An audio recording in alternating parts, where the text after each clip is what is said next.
Hello my dear student, आज हम discuss करेंगे 31 जनवरी 2023 शिफ्ट फर्स्ट। ठीक है, 31 जैन का अपना शिफ्ट फर्स्ट का फिजिक्स का क्विक एनालिसिस। अभी शिफ्ट वन का पेपर आया है, कुछ बच्चों ने क्वेश्चन भेजे हैं तो मैंने सोचा आपको करा दूं। ठीक है, पहला क्वेश्चन है आपकी स्क्रीन पे। तो क्वेश्चन प्रोजेक्टाइल का था। क्वेश्चन है particle is projected with velocity v and at the top most point it has velocity √3v/2 find the time of flight. अब देखो बच्चों, मैंने क्या, वैसे मैंने प्रोजेक्टाइल पे वीडियो बनाई है, आप उसमें देखेंगे तो मैंने काफ़ी इंपॉर्टेंट बातें उसमें एक दिन बताई थी। इवन आपने कहीं से भी पढ़ा है या कोई कोचिंग से पढ़ा है, कोचिंग नहीं ली है, सेल्फ पढ़ा है, एनसीईआरटी पढ़ी है, तो वहाँ पे भी आपने पढ़ा होगा कि जब हम किसी प्रोजेक्टाइल को फेंकते हैं, जैसे फेंका हमने, तो होता क्या है, यहाँ पर हमारे एक पॉइंट होता है जिसको हम बोलते हैं मैक्सिमम हाइट। ठीक है, इस मैक्सिमम हाइट पे सिर्फ और सिर्फ अगर तुम u वेलोसिटी से इसको फेंक रहे हैं किसी एंगल थीटा, तो ये u cos थीटा है। ठीक है, अच्छा, प्रोजेक्टेड लिखा है ना इसमें v वेलोसिटी और टॉप मोस्ट पॉइंट दिया है, तो यहाँ पर जो कंपोनेंट होता है वो सिर्फ इसका x कंपोनेंट होता है, y कंपोनेंट जीरो हो जाता है। ठीक है, तो जो u cos थीटा है बच्चों यहाँ पे, उसकी वैल्यू आपको कितनी दी है, u मतलब जितना भी है ये आपको v दिया है, तो v cos theta equal to दिया है आपको √3v/2। तो v से v कट गया, तो cos थीटा इक्वल टू कितना हो जाएगा, √3/2।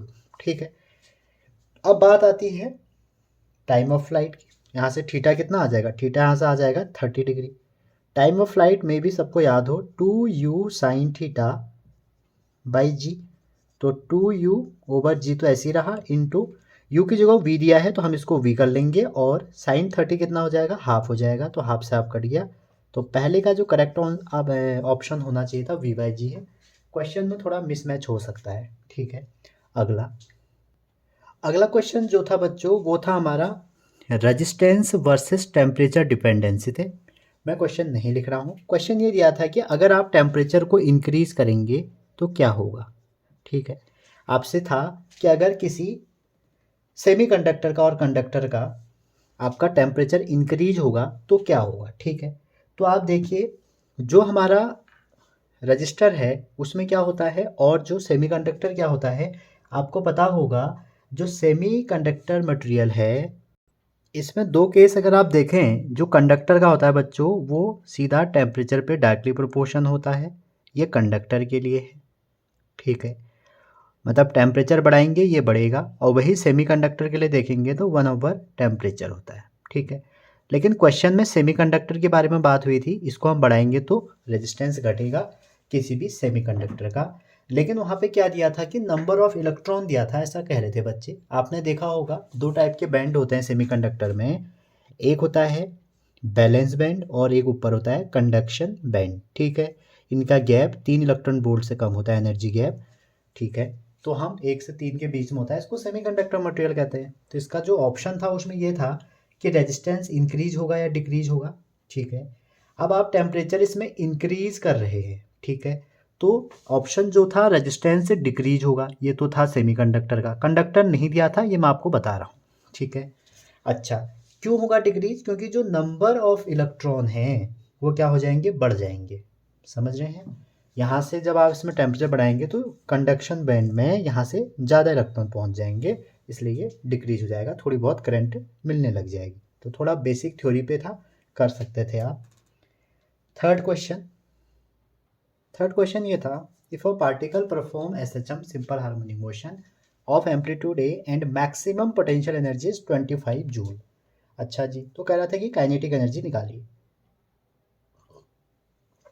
तो बच्चों देखिए, मैक्सिमम पोटेंशियल एनर्जी का मतलब समझ रहे हैं, पोटेंशियल एनर्जी इक्वल टू होता है SHM में हाफ kx², और k की वैल्यू होती है हाफ m⍵²। आपने पढ़ा होगा ओमेगा इक्वल टू √k/m। अच्छा जी, और x²। अब आपसे कह रहा है कि परफॉर्म ये मैक्सिमम, तो जब भी कोई सिंपल हार्मोनिक मोशन देता है तो उसका मैक्सिमम पोटेंशियल एनर्जी कहाँ पे होता है, एक्सट्रीम कंडीशन पे। और एक्सट्रीम के लिए क्या होता है, एम्पलीट्यूड का प्लस माइनस। तो जो मैक्सिमम पोटेंशियल एनर्जी होगी वो कितनी हो जाएगी, वो हो जाएगी हाफ m⍵²a²। यहाँ तक क्लियर है। अच्छा, इसकी वैल्यू दी है 25, तो ये तो 25 है आपके पास, m ओमेगा स्क्वायर ए स्क्वायर। और आपसे पूछा क्या जा रहा है, find kinetic energy at x equal to a by two. तो आपसे ए बाई टू पे काइनेटिक एनर्जी निकालनी है। आप पहले आपको काइनेटिक एनर्जी का फॉर्मूला आना चाहिए।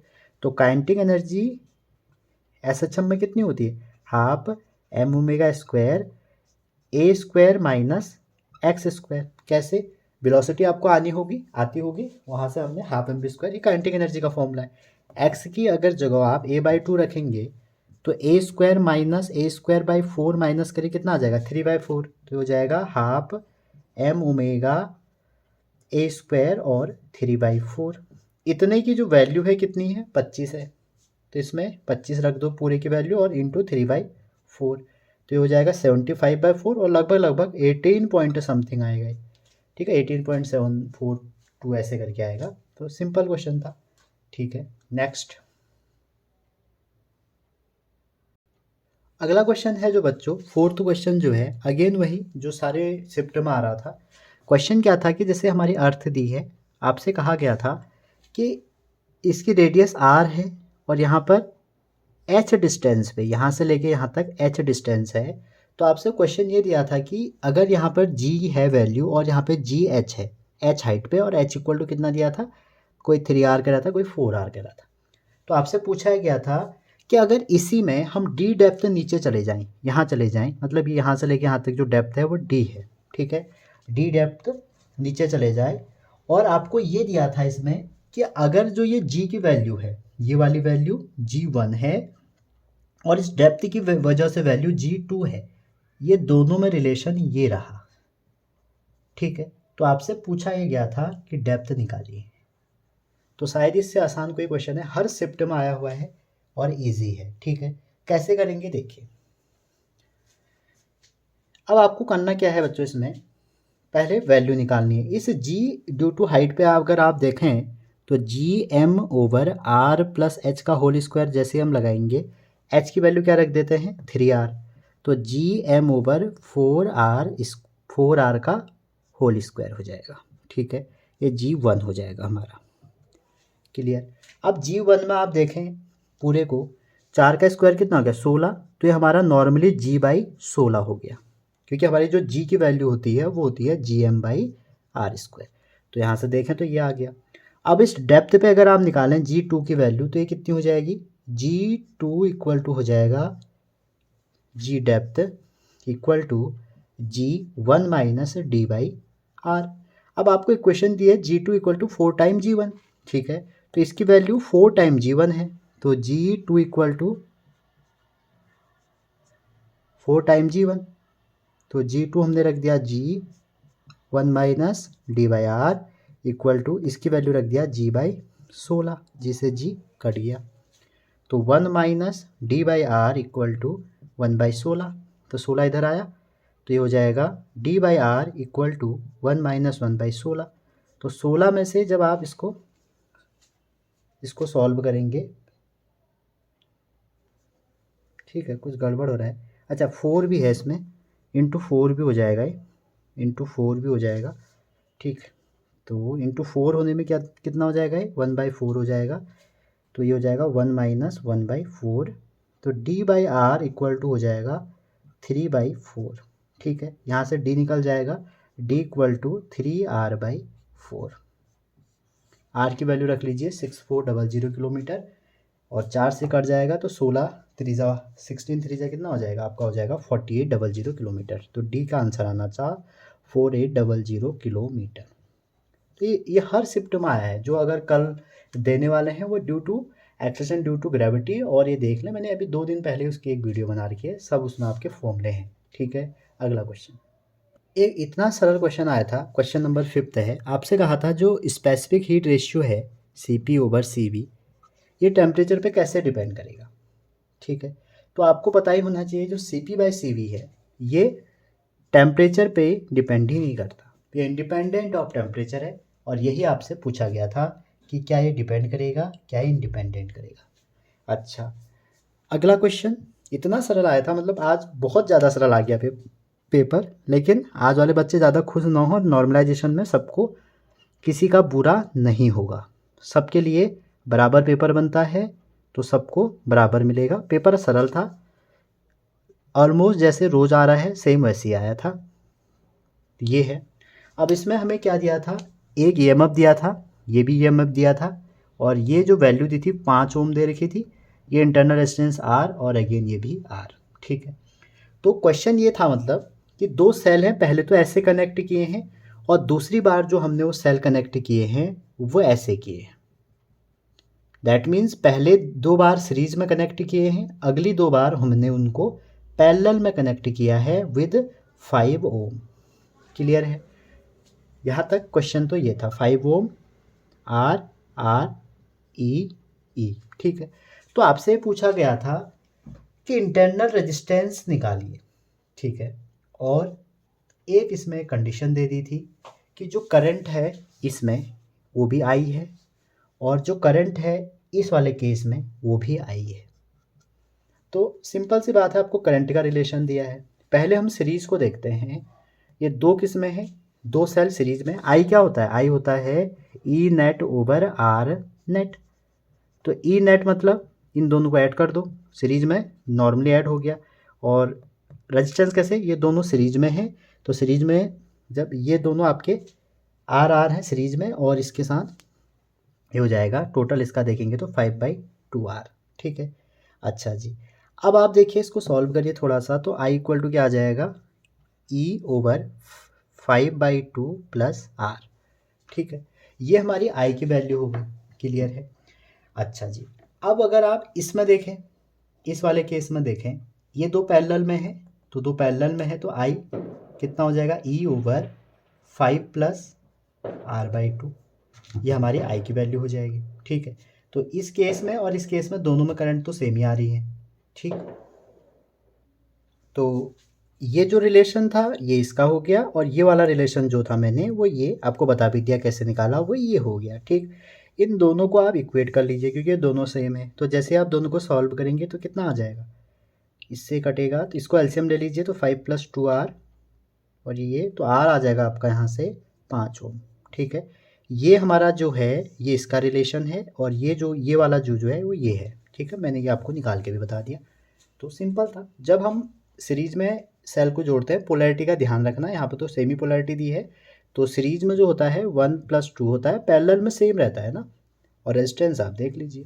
अगला क्वेश्चन जो कि एनसीईआरटी से आया था, बिल्कुल क्वेश्चन 7 जो क्वेश्चन है हमारा वो इतना आसान है कि एनसीईआरटी से डायरेक्ट उठा के आ गया था। और उस क्वेश्चन में क्या था, एक हमारा क्यूब था,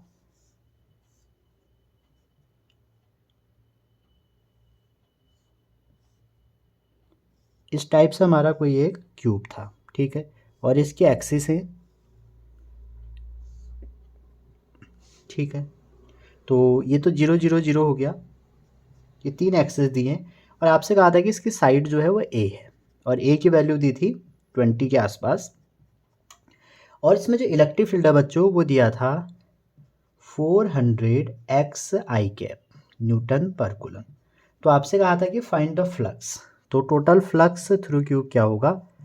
कई बार ये क्वेश्चन आ चुका है। ठीक है, और PYQ में भी हम इसको कर चुके हैं।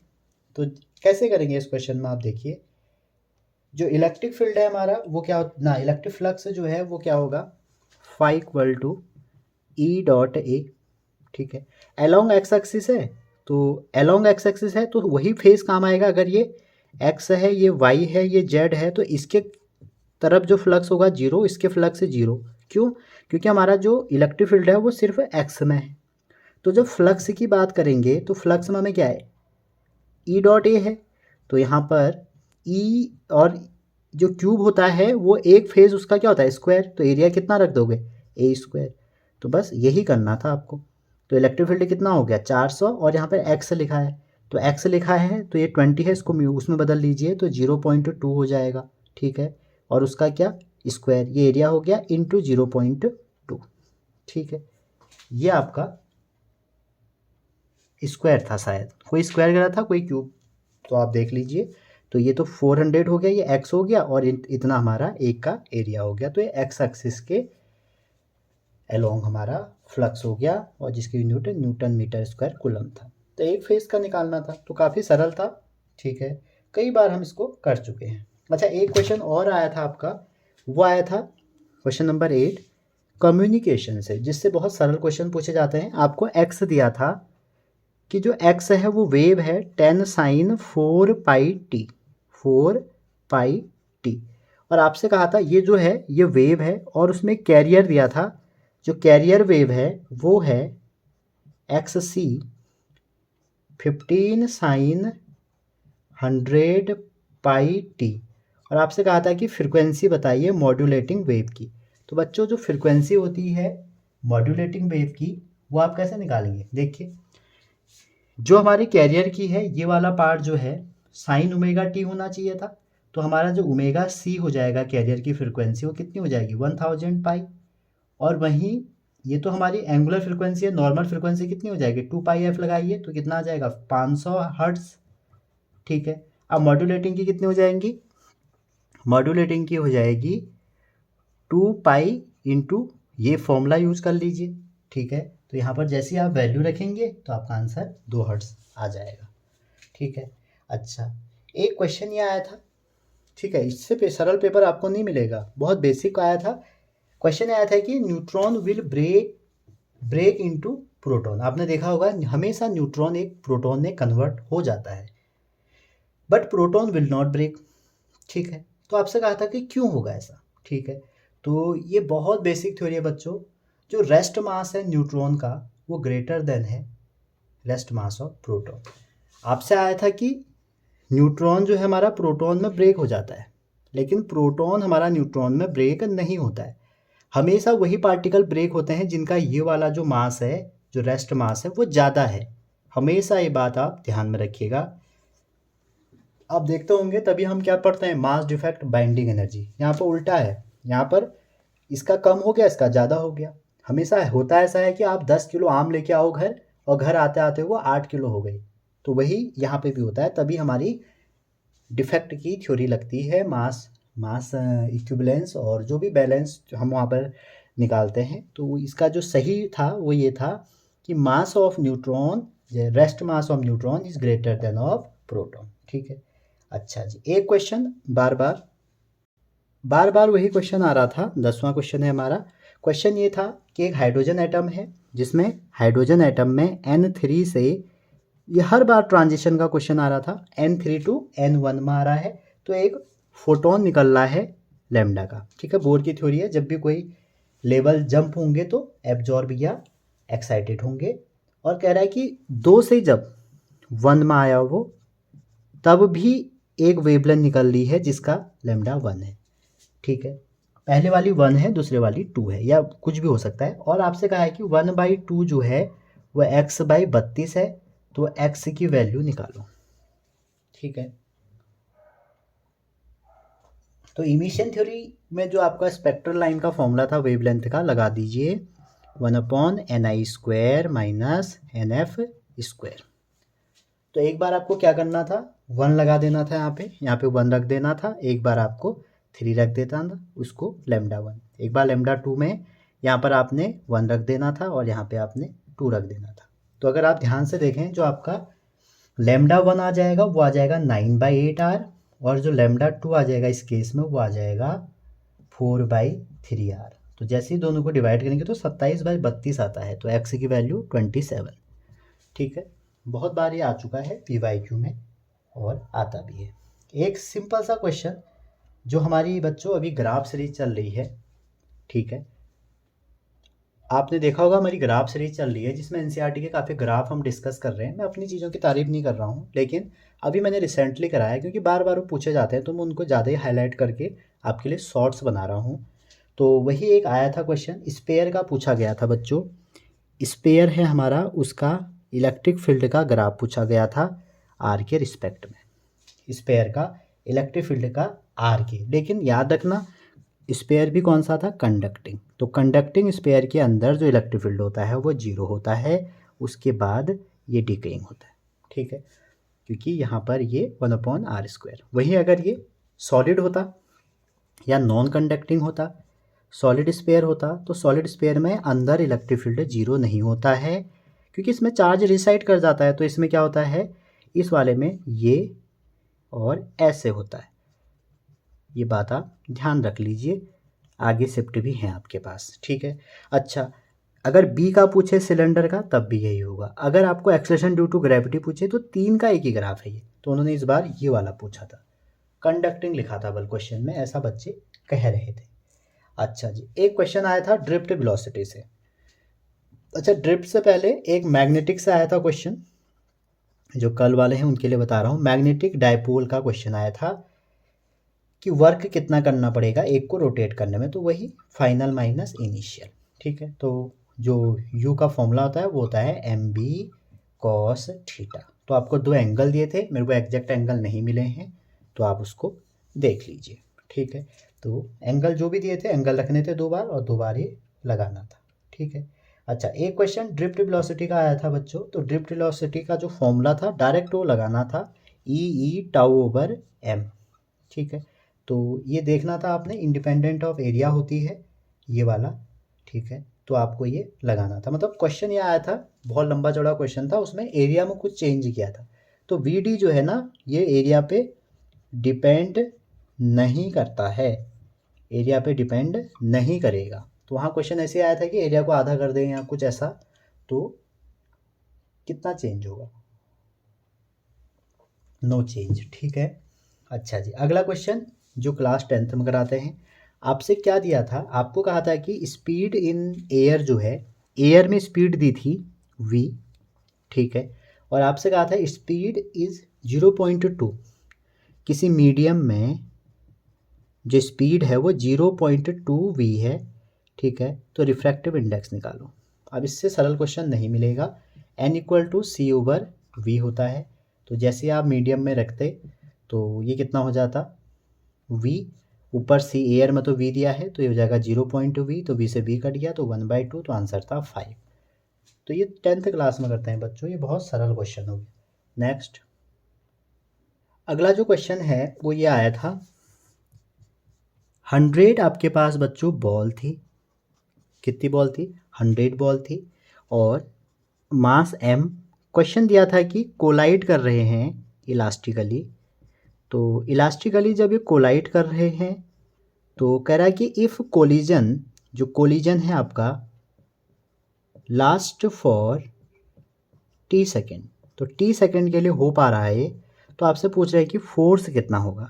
तो सिंपल सी बात है, कोलिजन में अगर एक बॉल का देखें आप, तो आपको पता होगा जो फोर्स होगा वो कितना होगा, dp/dt। तो 100 बॉल का कितना हो जाएगा फोर्स, 100 टाइम dp/dt, ठीक है। अब आप यहाँ पे देखिए, ये जो है 100 बॉल है, मास m है, तो यहाँ पर आप रख सकते हैं p इक्वल टू क्या होता है, mv होता है। तो जैसे ही कोई बॉल ऐसे गई और यहाँ से मोमेंटम p है और वापस आई, तो चेंज कितना हो, मोमेंटम p गई और p से ही वापस आ गई, माइनस p से, तो दोनों को ऐड कर देंगे तो 100 into 2 time p over delta t। तो इसको आप सॉल्व करेंगे तो 100 इंटू 2 और p की वैल्यू रख लीजिए mv ओवर t। तो ये आपका आंसर था, ठीक है। ये अच्छा लगा मुझे क्वेश्चन। एक बार एक क्वेश्चन ऐसी कोलिजन का आया था, कोलिजन नहीं था वो रोटेशन का क्वेश्चन था, उसमें आपको क्या कहा था, क्वेश्चन में कहा था कि जो काइनेटिक एनर्जी है किसी भी सॉलिड स्पेयर की, वो 7000 दी है, कह रहे थे बच्चे 7000 जूल, और सॉलिड बॉडी थी, सॉलिड स्पेयर था। तो आपसे पूछा था calculate velocity of centre of mass. तो कुछ भी नहीं करना था इसमें, आपको इसमें हाफ MVCM लगाना था, ठीक है।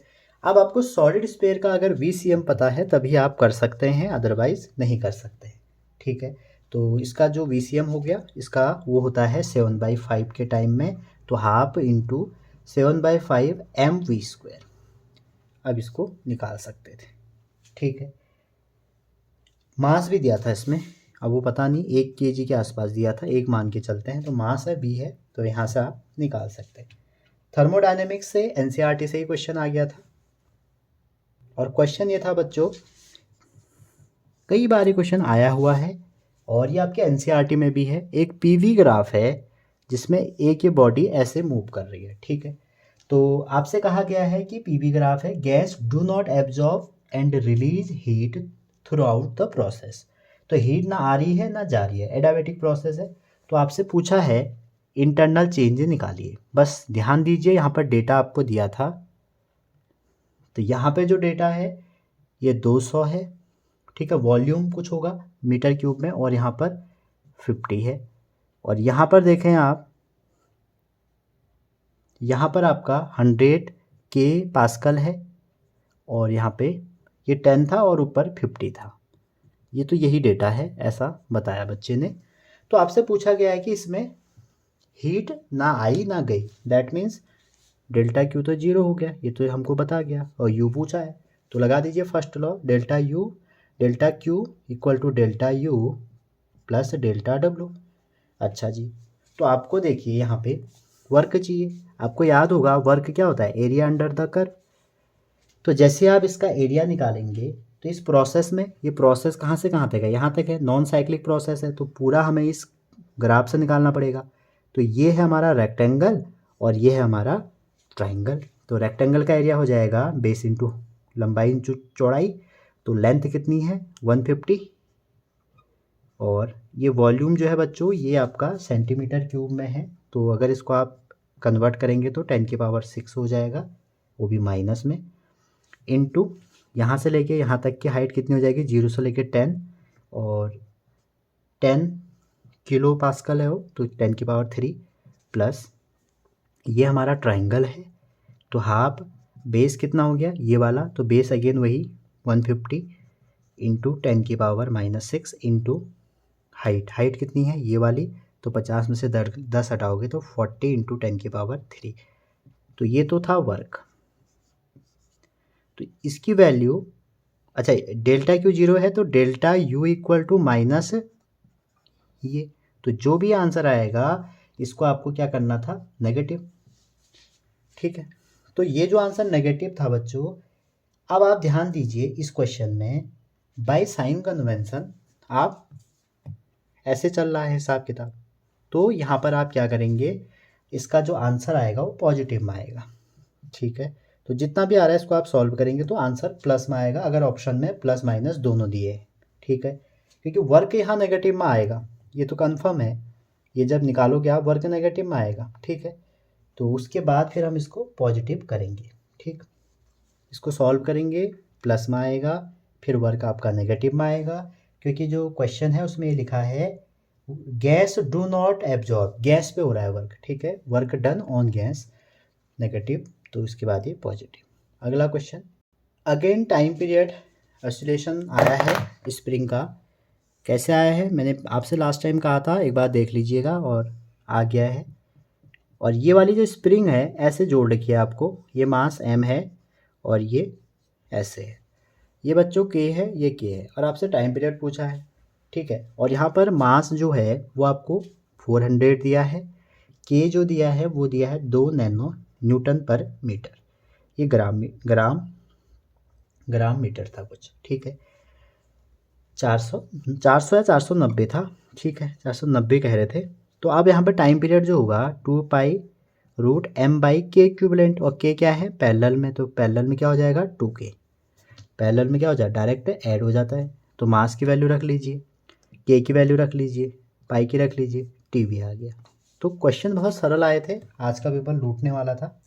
एक क्वेश्चन आया था इसी में LCR का, और LCR सर्किट में आज बच्चों आपसे करंट पूछी थी। तो LCR सर्किट में जब आप करंट निकालेंगे तो करंट रेजोनेंस पे पूछी थी, तो रेजोनेंस पे जो करंट हो जाएगी वो हो जाएगी, वैसे करंट की वैल्यू क्या होती है VRMS/Z, तो इससे आप निकाल सकते थे। एक क्वेश्चन आया था कि डायमेंशन से, जो क्वेश्चन बार बार आ रहा है कि 4 ऑप्शन दिए थे और उसमें पूछा था कि कौन सा डायमेंशन लेस होगा, ठीक।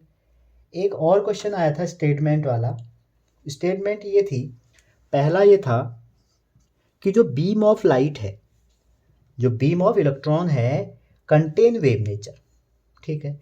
और दूसरा ये था कि the above fact is discovered by Davisson and Germer experiment. तो आपसे पूछा था क्या दोनों सही है, दोनों गलत हैं या क्या है। तो बच्चों मैंने शॉर्ट्स में भी ये दोनों कई बार करा रखे हैं। तो जो बीम है उसमें हमारा वेव नेचर होता है, और इलेक्ट्रॉन का वेव नेचर जो पहला एक्सपेरिमेंट हुआ वो डेविसन एंड जर्मर ने किया, तो दोनों सही थे, ठीक है। अच्छा, एक सिंपल क्वेश्चन पोलराइजेशन का था, अगर मैं आपको बताऊं। एक और क्वेश्चन आया था इसमें पोलराइजेशन का क्वेश्चन, जो आपके एनसीईआरटी में एग्जाम्पल है वो वाला आया था। एक जो क्वेश्चन जो मुझे पर्सनली बहुत अच्छा लगा वो ये था, a non conducting and conducting ball are release from same height from earth surface. एक कंडक्टिंग बॉल को जमीन में फेंका, एक नॉन कंडक्टिंग बॉल को जमीन में फेंका, ठीक है। एयर रेजिस्टेंस नहीं लेना है। तो आपसे पूछा था metal ball will reach first, कौन सी बॉल पहले पहुंचेगी, मेटल वाली या दोनों या नॉन कंडक्टिंग या टाइम इंडिपेंडेंट मटेरियल, मतलब time is independent of material. तो आपसे पूछा गया था। तो बच्चों देखो, जो कंडक्टिंग है वो क्या करेगी, देर में पहुंचेगी। आपसे क्या पूछा था, कौन पहले पहुंचेगी ना, तो कंडक्टिंग देर में पहुंचेगी, ठीक है। नॉन कंडक्टिंग बॉल क्या है, देखो अर्थ के पास मैग्नेटिक फील्ड होता है, जो मैग्नेटिक फील्ड है उससे एक बहुत गंदी चीज भी निकलती है जिसके फायदे भी है नुकसान भी है, that means eddy current. Eddy current, ठीक है। अब जो एडी करंट है, इस एडी करंट जनरेशन से जो कंडक्टिंग बॉल है उसमें क्या होगा, मोशन डैम्प्ड हो जाएगा। तो इसलिए नॉन कंडक्टिंग बॉल पहले गिरेगी, ठीक है। ये बहुत अच्छा क्वेश्चन लगा। और एक क्वेश्चन इतना सरल आया था, वो फोटोन से रिलेटेड था कि कितना उसमें फोटोन, तो उसमें नंबर ऑफ फोटोन का फॉर्मूला लग रहा था। तो ये आज का क्विक रिव्यू था, मैंने जल्दी जल्दी आपको करवा दिया। आई होप आपको पसंद आया। अगर चैनल पर नए हैं, चैनल को लाइक शेयर और सब्सक्राइब करिए। और एक लास्ट बात बच्चों, जिसका आज का शिफ्ट था, जिसका कल का था, जो भी था, जिसका जैसा भी हुआ, ज़िंदगी में कई बार दो मौके नहीं होते हैं, इस आपके पास हो यहाँ हैं। अगला मौका अपना और अच्छा करिए, अपनी कमियां सुधारिए। आप देखिए, एक पन्ने में लिखिए क्या मेरी आज गलती हुई, क्या मैं एग्ज़ाम में क्या नहीं कर पाया, तो उसको इम्प्रूव करिए और अच्छा होगा सब। मिलते हैं अगले वीडियो में।